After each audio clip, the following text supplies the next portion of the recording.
تعالوا نشوف الجمال والطعامة اللي انا عملتها النهارده بمهلبية المانجا.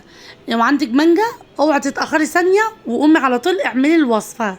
سهلة جدا وسريعة، واظبطي 10 دقايق بالظبط على الساعة هتكوني مخلصة الوصفة، وبجد هتعملي احلى مهلبية مانجا. الوصفة النهارده هعملها جميلة جدا وسهلة بجد، اول مرة اجربها وبجد طلعت خطيرة جدا. محدش كل منها غير ما عجبته. بس اهم حاجة لو حضرتك جديدة معايا في القناة اوعي تنسي الاشتراك وتفعلي معايا جرس التشغيل عشان يوصل لك كل فيديو جديد انا بقدمه. وكمان اتمنى ان حضرتك تديني لايك للفيديو. ان شاء الله النهارده هقدم لكم مهلبية المانجا بطعم جميل جدا بجد، اول ما تجربوه هتبهركم. نسمي الله ونصلي على الرسول ونبدا حلقتي النهارده بمهلبية المانجا. هنا انا معايا 3 حبات من المانجا. انا بصراحه كنت هزوق بالمانجا التالتة، بس لقيت يعني شكل المانجا جميل جدا مش محتاج ان انا احط كمان قطع مانجا عليها. عملتها ب2 من حبات المانجا، غسلتها كويس جدا طبعا، وبقيت ان انا اقطعها بالشكل ده. ومعايا هنا 4 معالق من النشا بالمعلقه الكبيره، وكيسين من الفانيليا، وكوبايتين من الميه. عايزه تبدلي الميه باللبن براحتك، بس حابه تخليها ميه بس بصراحه كان الميه جميله جدا.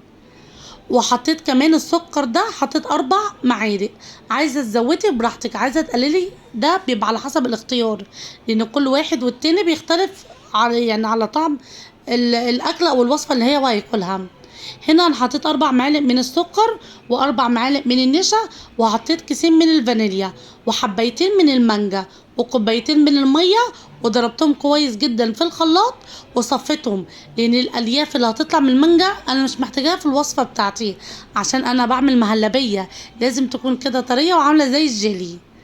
زي ما انتوا شايفين انا كده بقلبها كويس جدا على نار متوسطه عشان ما تتلسعش معايا.